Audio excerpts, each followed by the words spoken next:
Hey, Scott, do you ever think about how technology gets in the middle of our relationships?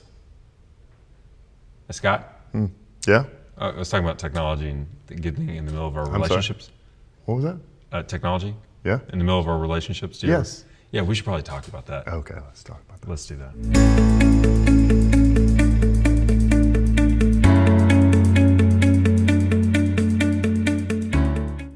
Hey everybody, welcome to another edition of our little video series here. We're talking about how technology is advancing or distracting us in our daily pursuits. And today we're going to talk about our relationships, especially our relationships with our spouse. So Jeremy Williford, thanks for stopping by.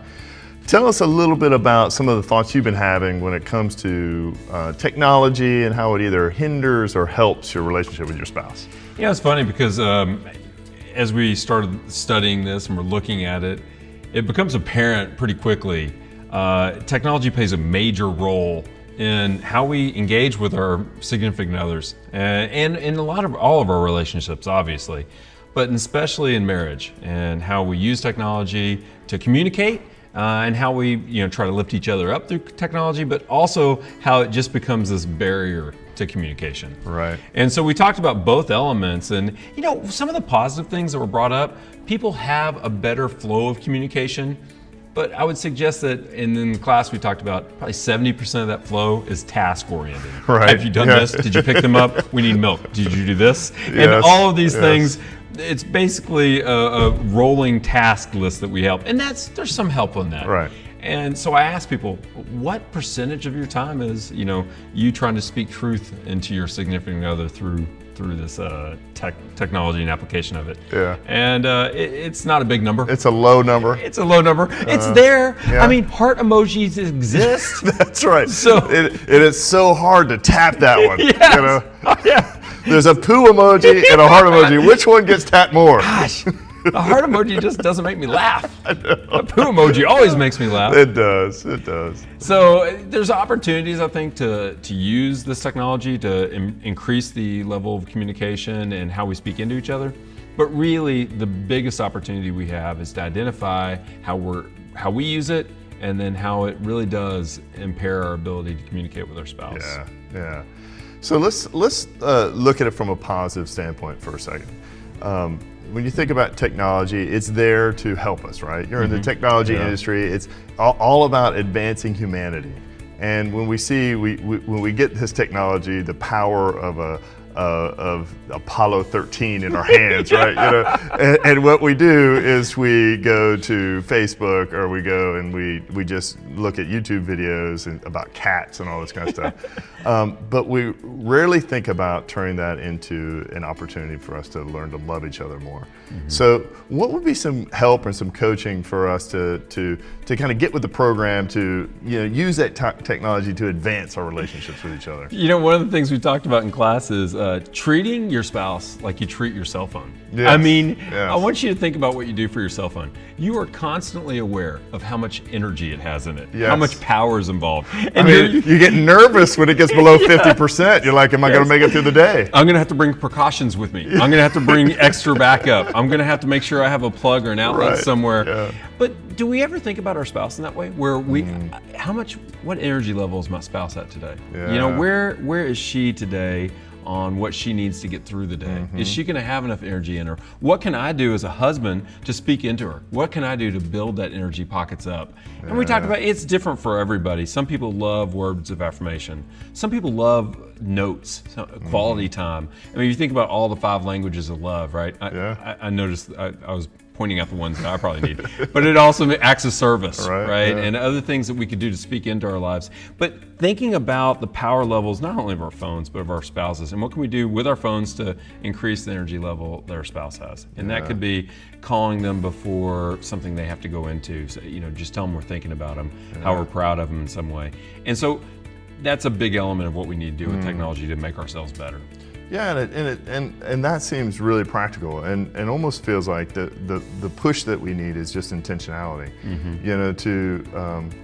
We've seen the epic Facebook posts on anniversaries, right? We pour out our love and affection for our spouse publicly, but do we ever do that in person? Like, did that card ever get written? I mean, but what if we did that lost my We'll edit that out. Technology will be just I'll put that in my pocket. Yeah. Okay, we're still running. And what if we unleash that intentionality on a daily basis? You know, where we shot a little FaceTime video and sent it, or we even just audible and use the little audio to record something to send to them during the day. Those are great things that I think we can just turn that technology into a tool to express love rather than to express efficiency. Oh yeah. Did you get this? Make sure you come home with that.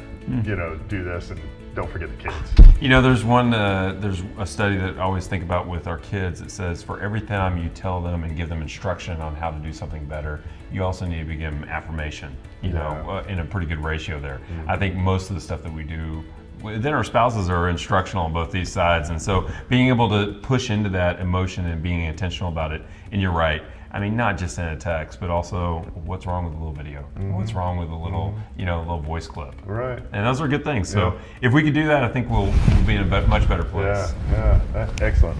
What other ways can we think about technology when it comes to our spouse?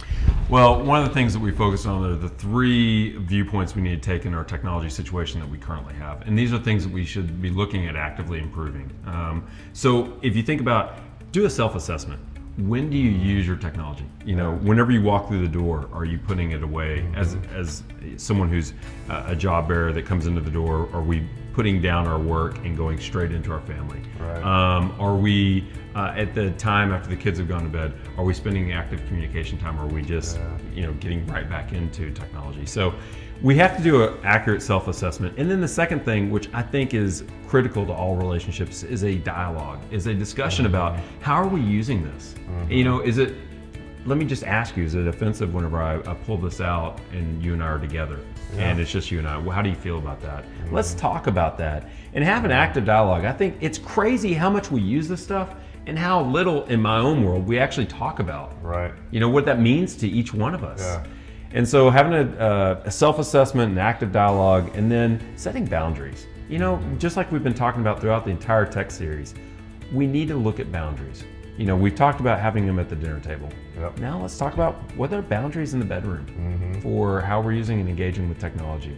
What are boundaries on date night of how we're using these things? Let's have a dialogue. Let's come to an agreement on it.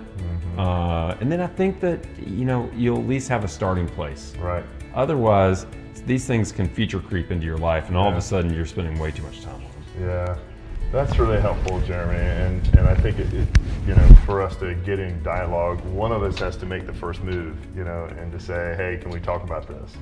And I know that when someone's generous with me on that and wants to bring up a problem or just bring up a concern that is close to them, that I'm more willing to have that conversation. Right. You know.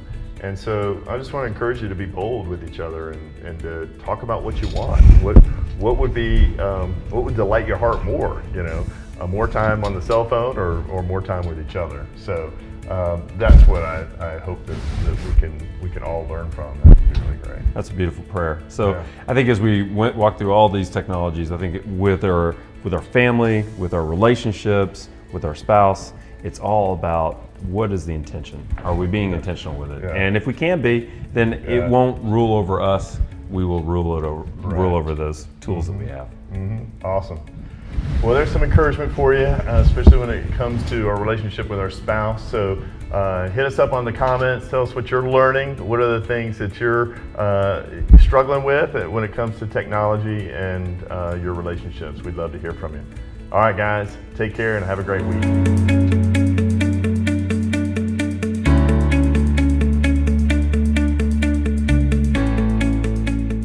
I think so. How do you like my table?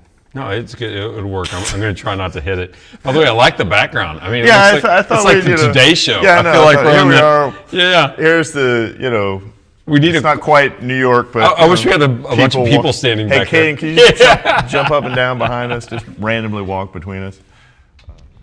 Good deal. And there were actually people walking behind us on a roof, on an angled roof. Like, what is going Like, you got to be kidding me. Today Show. This was unbelievable. Caden, you see the guy there? Oh, look, you brought us waters. Thank you. Dude, you are the man.